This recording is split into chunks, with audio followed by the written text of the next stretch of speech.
child alone and wild, a cabinet maker's son. His hands were meant for different work, and his heart was known to none. He left his home and went his own solitary way, and he gave to me a gift I know I never can repay.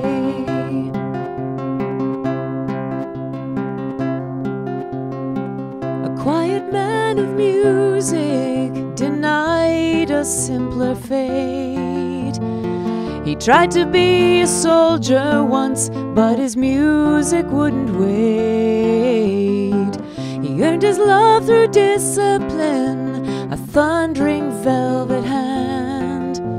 His gentle means of sculpting souls took me years to understand. The leader of the band is tired and his eyes are growing old, but his blood runs through my instrument and his song is in my soul. My life has been a poor attempt to imitate the man.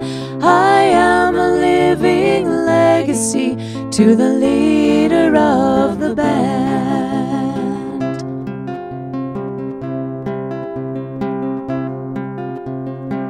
My brothers' lives were different, for they heard another call. One went to Chicago and the other to St. Paul. And back in Colorado, when I'm not in some hotel, living out this life I've chose and come to know so well. The leader of the band is tired and his eyes are growing old, but his blood runs through my instrument and his song is in my soul. My life has been a poor attempt to imitate the man. I am a living legacy to the leader of the band.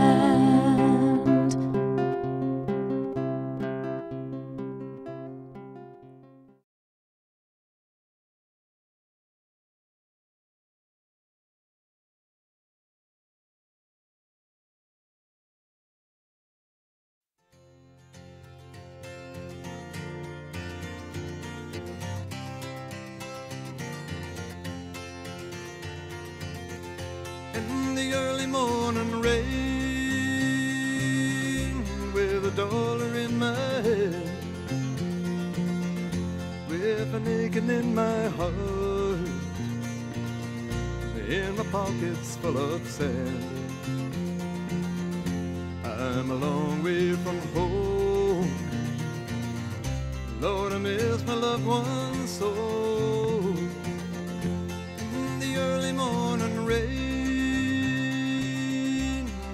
no place to go, out on the runaway number 9, big 707 set to go, and I'm stuck here in the grass with a pain that ever grows.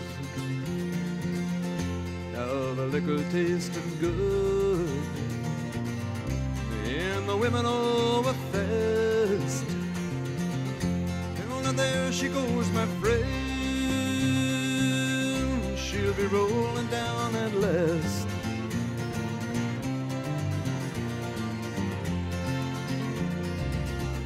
Hear the mighty engines roar, see the silver wing on high.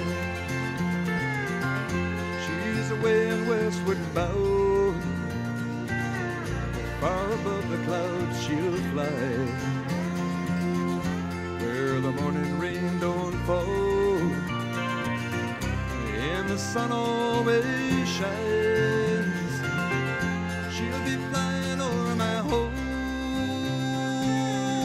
in about 3 hours' time.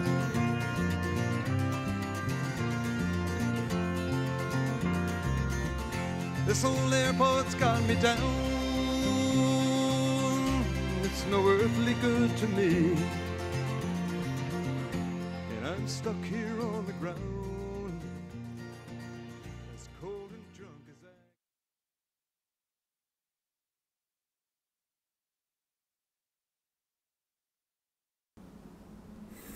I'm Brian, Jimmy's baby brother, and in thinking back over the years with my brother, I recall that he was pretty good at spinning a story, all of which I think were true.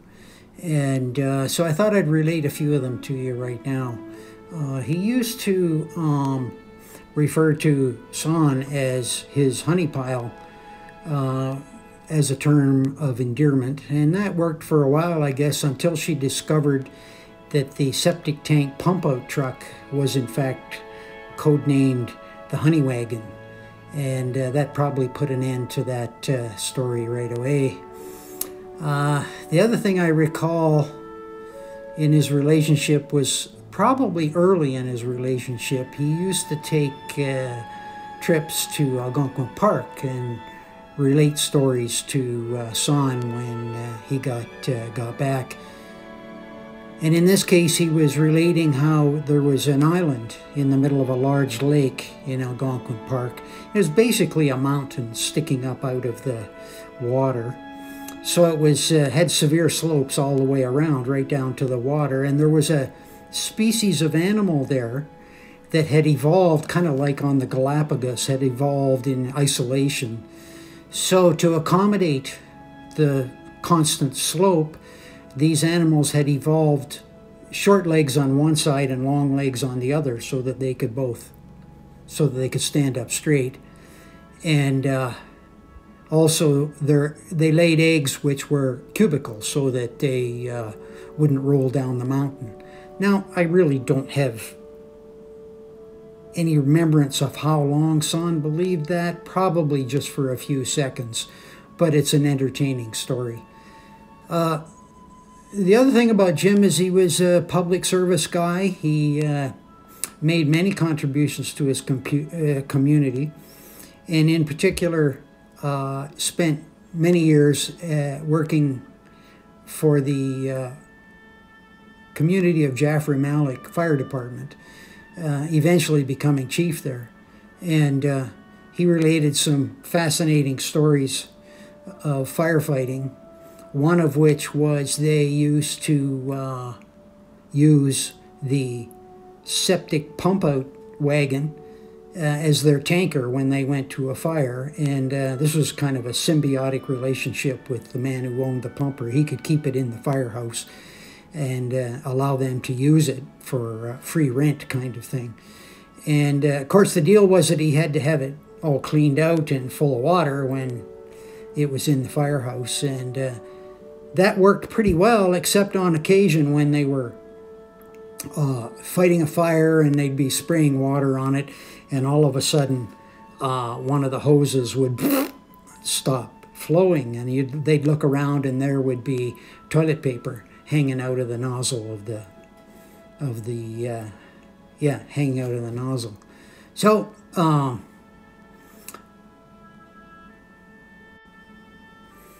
and finally, I remember sitting on the front porch with Jim, drinking rum. He called it having a meeting with the captain. And cars would be driving by on the street in front of his house. And occasionally, one of the drivers would toot his horn and stick an arm out the window and wave. And Jim would wave back. And they were firemen who were honoring him after he had retired from the fire department. And I thought that was a real measure of the strength and character of the man, for sure. My brother, James Ira Gilbert, a good man.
Hi, thanks for letting me share a few words about Jim. I call Jim my teacher, my mentor, my friend. I've known Jim my whole life through church, but in 1980, I was fortunate enough that he hired me to be on his crew at Hydro One. So for basically 10 years, he was my boss at Hydro One. He was strict, but always fair and so loyal to his men. Like, he would just go to bat for us as a crew, no matter what. So he was my teacher. In the early 90s, I was elected to the session of church, and through that I learned so much about faith and serving others. And again, Jim was right there beside me most of the time, insisting that I sit beside him, probably so I could learn something. But it was through that, the session stuff, that he became my mentor. Then in 2001, after he had successfully built his business, Gilbert Turf and Tree, he decided that it was time for him to fully retire. And so I ended up buying it from him. And that I worked side by side, him showing me the ropes, what to do, what not to do. And we spent so many good times together that summer. He was just an amazing teacher. Maybe not so patient sometimes, but maybe I wasn't the brightest pupil he had to work with. But anyways, it was during that time we had lunches together. We'd have cocktails on his deck together.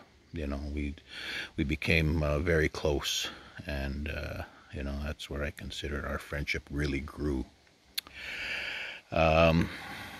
And after that first year, we continued to, hook up for lunches and stuff. I'd always try and find out where he was. I knew Thursdays was always at Casey's, so if I had the chance, I would go over to Casey's and join him for lunch. Or if I seen him in the yard, we'd always stop and chat, walk around his yard, show me his garden, show me his new electric fence he bought. We'd sit on the deck and look over Rabbit Lake and have a rum. But, it was wonderful, and I cherish those times. I have such wonderful memories of Jim, and so blessed and thankful that he was a part of my life, and a big part of it. So, I miss him. I wish that I had been able to do a proper goodbye to him. Unfortunately, like Sue said it to an email in me, he always chooses his own time and his own time being. So anyways, so until we meet again, my friend, we'll see you again, and what we will do is we will spray a lawn, or we'll climb a tree together. Cheers, Jim.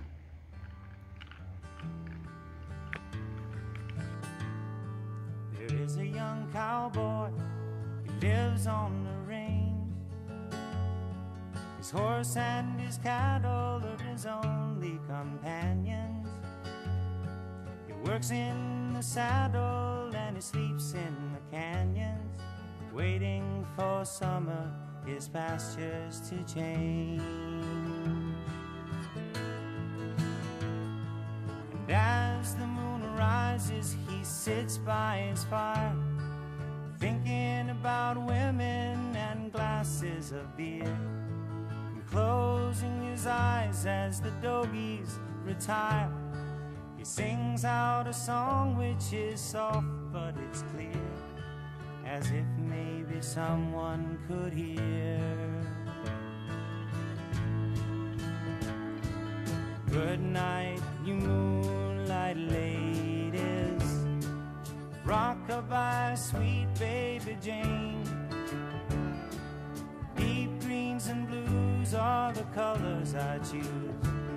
Won't you let me go down in my dreams and rockabye, sweet baby James. Now the first of The Chief.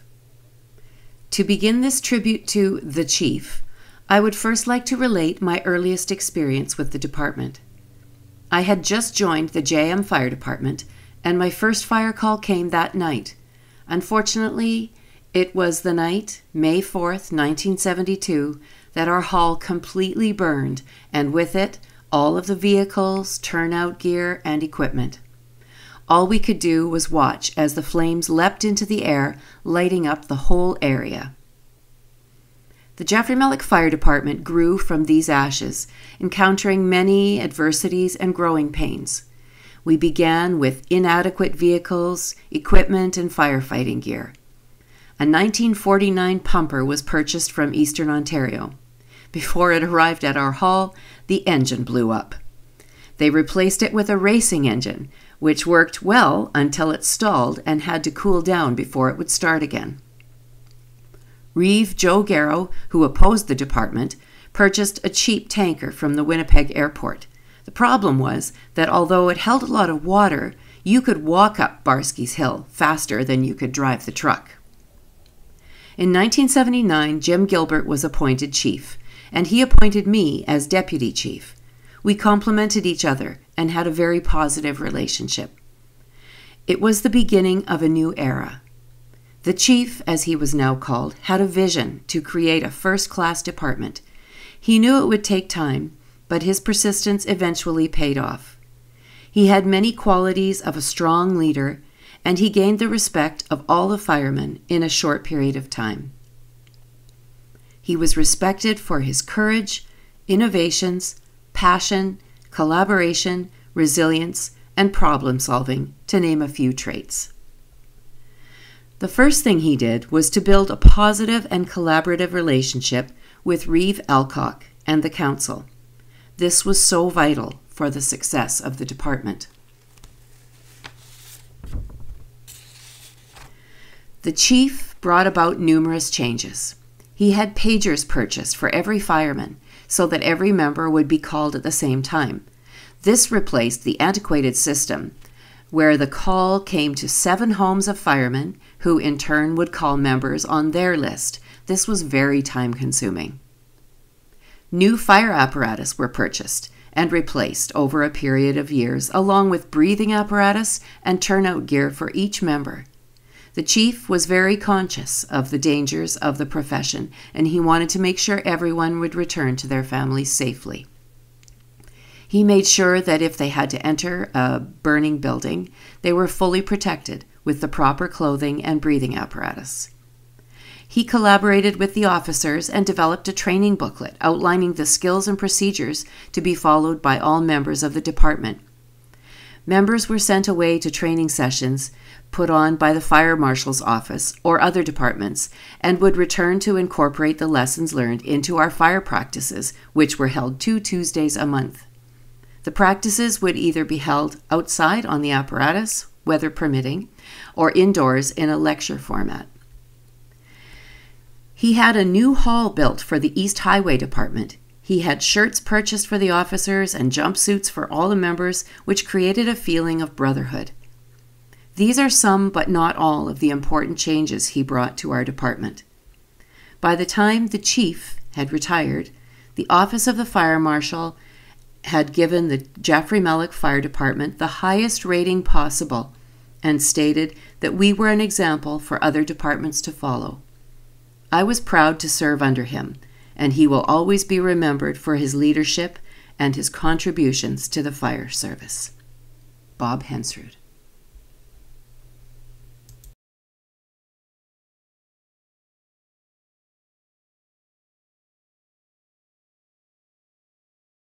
The Pygmy Deer. Hello, Jim, James, Jimmy, Chief, whatever works for you. Wherever you are right now, I trust and hope It's not as hot and smoky as it was here this summer. Were we still J&M firefighters, we would be having busy times. I've stored many memories of the years that you, Sandra, Pat, and I shared a close friendship. This is one of my favorites. You were an astute gardener, tilling the soil and enjoying major crop benefits by Thanksgiving. However, wildlife loved your garden as well, and eventually you added an electrical livestock fence. One morning, Sandra called and told Pat that they had some interesting garden news that they would share at lunch. When we met, you didn't smile, joke, or offer any other of your common responses, as Sandra explained that you had found a singed deer hoof tangled in the lower wire of the electrified garden fence. Some nearby cucumbers had bites out of them, and there was an abundance of deer tracks. But here is the truth. While on one of my hikes, I came across the skeletal remains of a deer.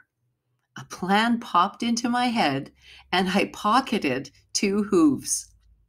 Under the cloak of darkness that evening, Pat, my getaway driver, parked on the community center road near your place. I crawled to your garden, disabled the electrical fence, tangled a recently torched deer hoof in the lower wire, took a couple of bites out of a few cucumbers, stabbed the soil inside the fence with the second hoof that was attached to a stick, turned the electrified fence back on, and crept to the car. The next day when we met for lunch, Sandra told us what you had found that morning. Since the deer foot was caught in the lowest level of wire, you said it must have been a pygmy deer, too small to leap over the fence. Finally, we revealed the plot, and we all erupted in uproarious laughter, except for you. In fact, we never had a chance to enjoy it as a foursome because you just didn't think it was funny. In retrospect, Jim, you were wrong. That is one of the best gags we ever pulled. Just ask the pygmy deer. And yes, we can discuss this further when we meet you anon. Do they have a good restaurant up there? By the way, we had to let Sandra in on the plot ahead of time so you wouldn't come out that night and see what was going on. Miss you both, Phil and Pat Burke.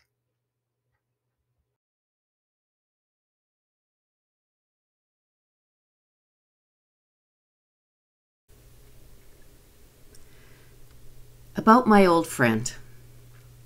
5 guys named Jim come to mind. When Jim Gilbert passed last year, I reflected on highlights of 6 decades of knowing Jim. My first thought was a low humor approach when we would gather for progressive dinners at adjacent neighbors' homes. That is, a drink at a house 1, an appy at house 2, first course at house 3, and so on till the end of the evening. Now, to explain. I'm Jim Gauld Sr. One of my twin boys is Jim Jr. Okay, at adjacent house 2 was Jim Hardy, whose son is named Jim. One time I recall specific salutations as we moved from house to house. Hi Jim, hi Jim, hi Jim, hi Jim. That was a greeting from Jim Gilbert. Not to diminish the importance of the individual, each Jim had to greet the other Jims in turn. Reminds me of the man named Bob Blah Blah, who repeated his name 10 times when introduced to his golf friends. Hi, I'm Bob Blah Blah, Bob Blah Blah, Bob Blah Blah, and on he went. I first met Jim about 1959 or 60 when he and Sandra moved from Brantford. Jim was the forestry crew manager for Ontario Hydro Kenora at Rabbit Lake Road and Reddit Road. Worksite was next to the new transformer station, or TS, which remotely controlled hydropower through northwest Ontario from Seven Sisters, Manitoba, and the newly constructed White Dog and Caribou Falls generating stations.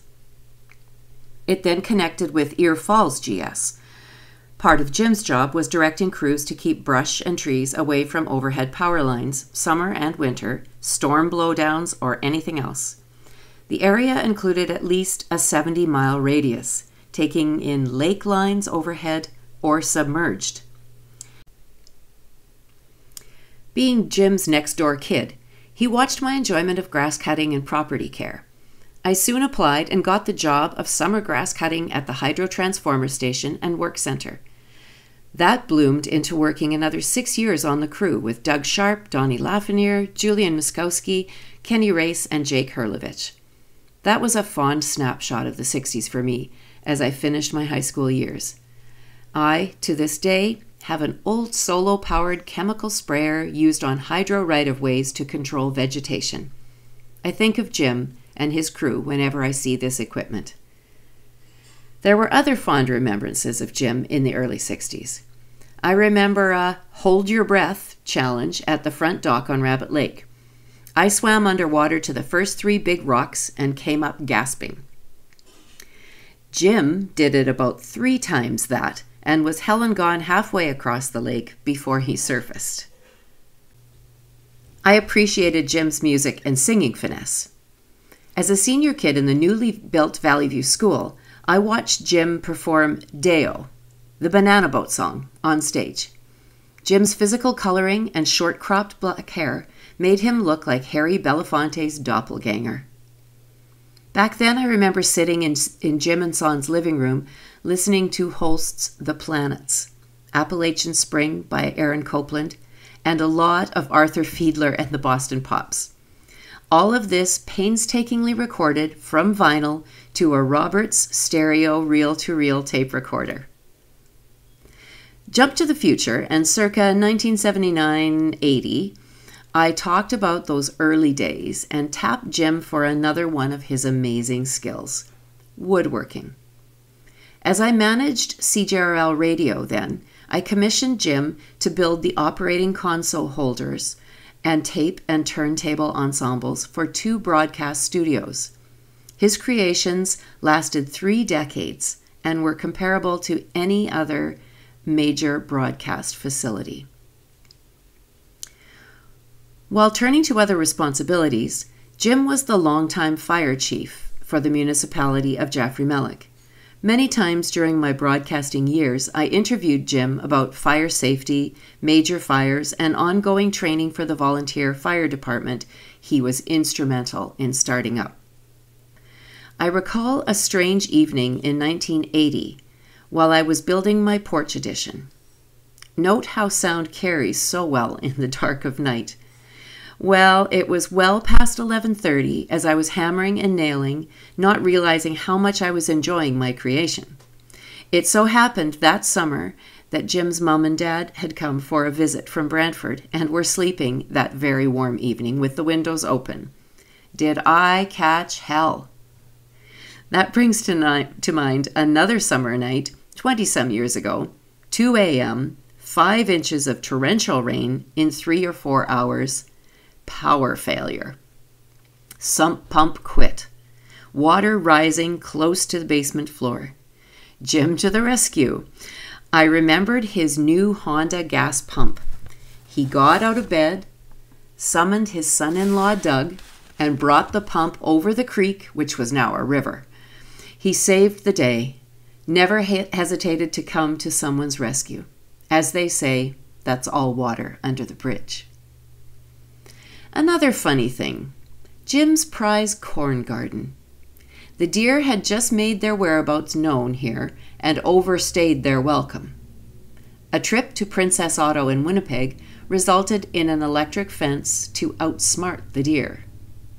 A friend and natural acquaintance from up the road decided a practical joke was in order. A manufactured hoof print inside the fence and a damaged half-corn ear created a commotion until the truth came to light. I must mention our old dog, AJ. She bugged all the neighbors for food around 5 p.m.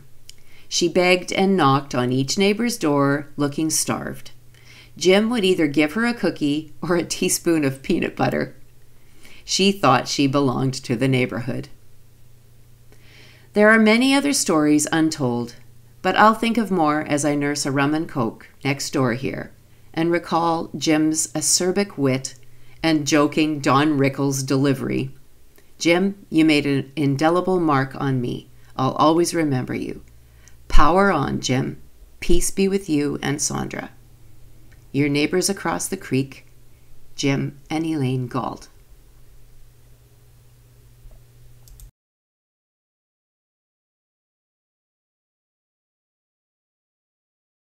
I've learned that people will forget what you have said. They'll forget what you did. But people will never forget how you made them feel. As I remember Jim, I will never forget how welcomed and comfortable he made me feel when I came to Kenora to live and work in ministry for 5 years. I was Jim's pastor, but he also treated me like a friend. And I can't forget him reminding me one time, remember, you could also be my son. Jim had been inviting me to his house for a long time to pay him a visit. And this was after he came out of hospital and was recuperating at home. And when I finally went, we had exchanged the pleasantries, sat in his living room, and he got up and went to his kitchen. He came back with a bottle of Appleton Special, one of Jamaica's best rums. And he said to me, some friend of mine brought this back from Jamaica for me years ago. And he said, finally, I have a Jamaican to share it with. That made me feel so comfortable around him. I felt as if he was someone that I could share my heart with. We could share thoughts and talk together on many occasions, which we did. Some of my most memorable times in Kenora were spent sitting with Jim, reflecting on the church, reflecting on life in Canada, reflecting on family, and how changes were taking place in the world at record levels. If I was worried about something at church, I would sit and have a talk with Jim, and right away, my worries would be gone. He was wise beyond measure, and he could help you sum up any situation, or he could prescribe a way how to deal with anything that you were going through. Jim always knows what it takes to make someone feel welcome.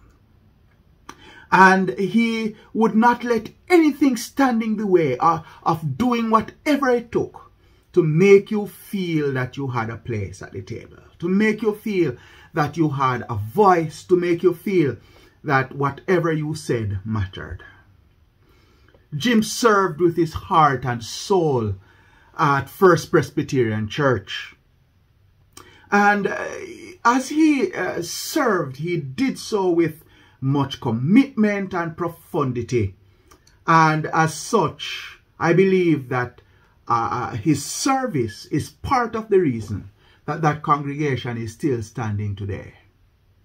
He was dedicated, he was committed, and whatever he was doing, whether it was serving on the session, or whether it was directing the choir or singing in the choir, he did it with all his heart. He loved his family to the core and would always be thankful when we prayed for them. He loved his community, and he loved his God with a never-ending passion. Jim always had a way of making you laugh. And even after I moved away from Kenora, Jim was still making me laugh. A friend of ours currently works at Pinecrest. She's from Jamaica, and she would call us every evening to say, I ran into Jim Gilbert, a member of your church. And he walked up to me and he said, aren't you Jermaine's wife? Tell him to come and give me a visit. And we would just laugh over it. Jim was such a well-loved and a loving gentleman, one who made you feel welcome and comfortable, one who gave you a sense of ease and calm whenever you were around him. I would want to say to his family, know that he has lived a good life. He has lived a life of service, and he is now with the Lord. Jim, my dear friend, my father in the faith, well done, thou good and faithful servant. You have fought the good fight. You have finished your course. You have kept the faith. Rest well, my friend. We will see you in the sweet by and by. God bless you. May his soul rest in peace and light perpetual shine upon him.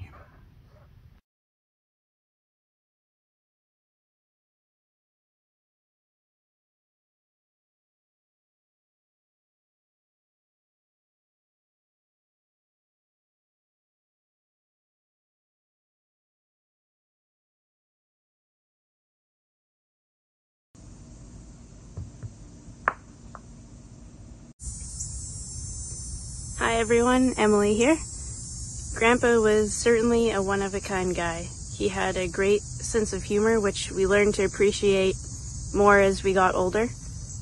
And even now in the year since he's been gone, I've heard a lot of stories that have made me laugh and even see another side of him, which was probably inappropriate for us when we were kids. Besides his great sense of humor, he was also very intelligent, and I feel lucky to have had someone who enjoyed passing down their knowledge and wisdom. Whether it was talking about growing vegetables, keeping your grass alive, woodworking, old leaf players who were legends in his time, or what it was like to go see a game at Maple Leaf Gardens. And yes, unfortunately, I inherited his taste in hockey teams, and I hope I'm as fortunate as he was to see them win a few cups in his lifetime. One piece of wisdom or advice I will always keep with me is after my grandma passed away, he told me when he was young, he never really thought about getting old or what it would be like when he was old, and then all of a sudden it happens and things are different. And for everybody watching this, we are all better people for knowing him and having him as a friend or family member. Go Leafs, go!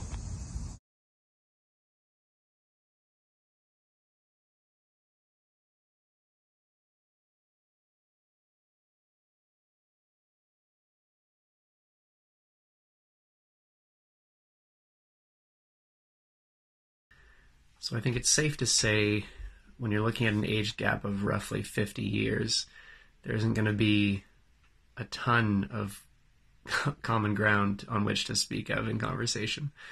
And so there were certainly times with me and my grandpa, James Gilbert, Jim, where we didn't really have a lot to say, especially out on the front porch, just watching the cars go by. And I like to think that that was okay. I hope that he thought that too. But after I started thinking about it more, I started to think that the majority of our conversations typically circled back towards aspects of nature. As anyone who knows him would probably agree, he was quite the fisherman and a hunter at various points in his life. I certainly am not the expert on all those chapters of his life, but we never were short on conversation when it came to talking about the birds that we saw around, or the fish in the lake, or the pets that we had, the trees that were around and when they were planted, or how they were doing at this time of the year and how much bigger they were compared to the trees that were there a decade or two prior. And so that was always familiar, comfortable ground for us to go back to in conversation. And in terms of things that will always stick with me, I think, much to the chagrin of maybe my mother and aunt, his phrase, "cuter than a pint of piss." So very endearing. And as requested, if I had to compare my grandfather to some sort of a food or beverage, I guess I'd have to say he's like a glass of red maybe a blend, because every drink, you never quite know what you're going to get. So, thinking of you often, Grandpa.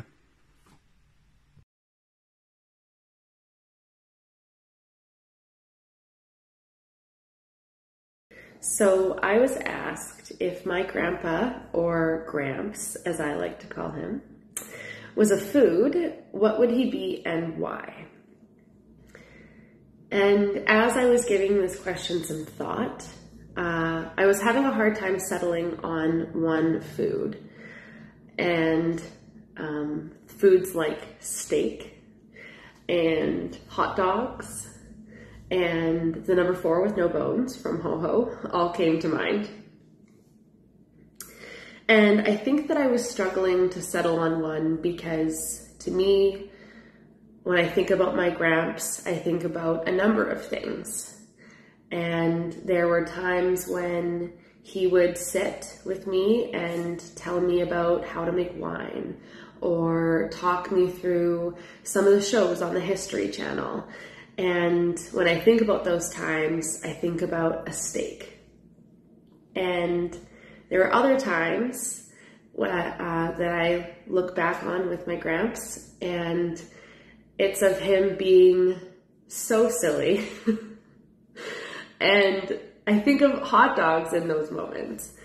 And I guess if I had to pick one, I would pick a hot dog. And the reason for that is that my grandpa's goofiness is something that him and I bonded over quite a bit in the last 10 years or so of his life. And that's something that I cherish quite a bit. And so, to me, Grandpa's a hot dog.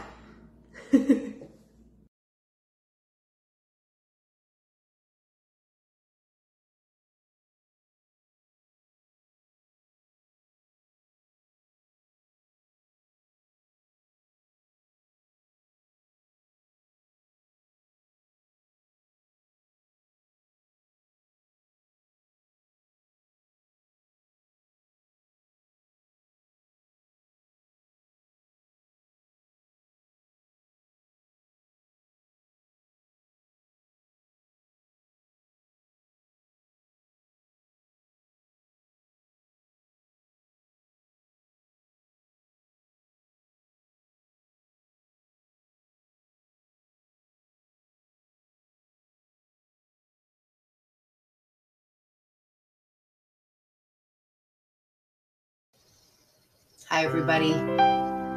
Thank you for all your memories. I've really enjoyed this project. It's a little more than I anticipated, but it's definitely been worth it. And I've loved hearing everything you had to say.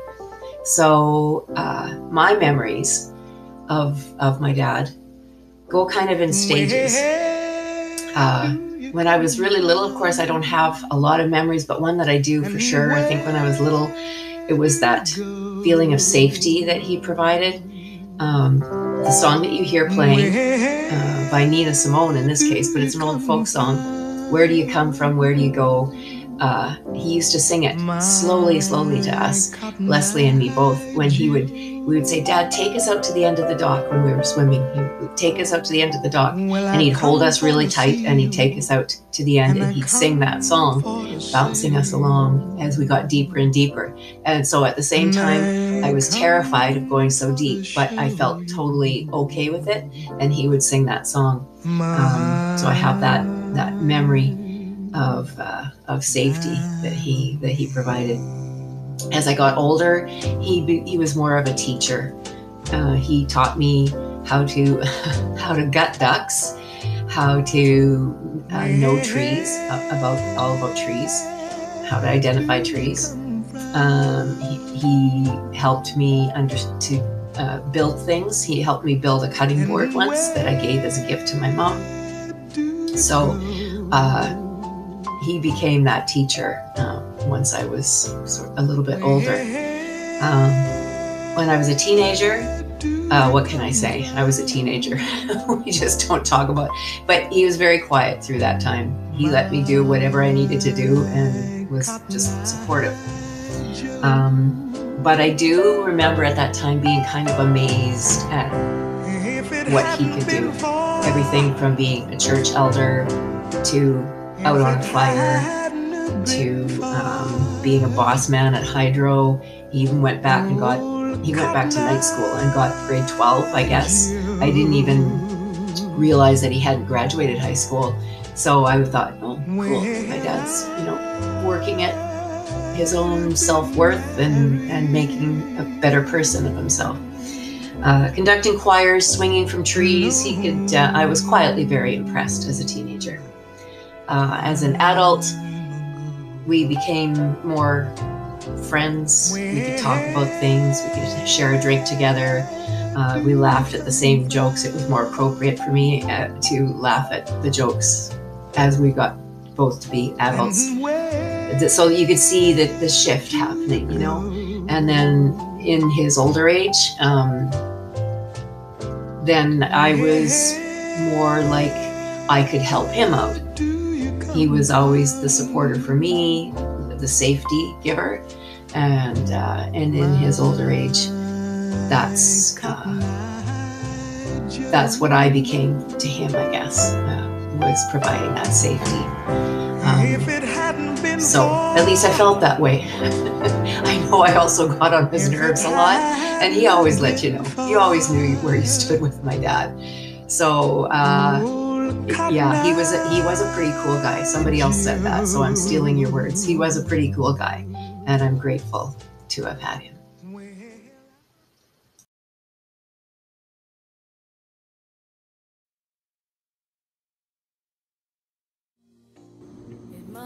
Aspiration by James Ira Gilbert.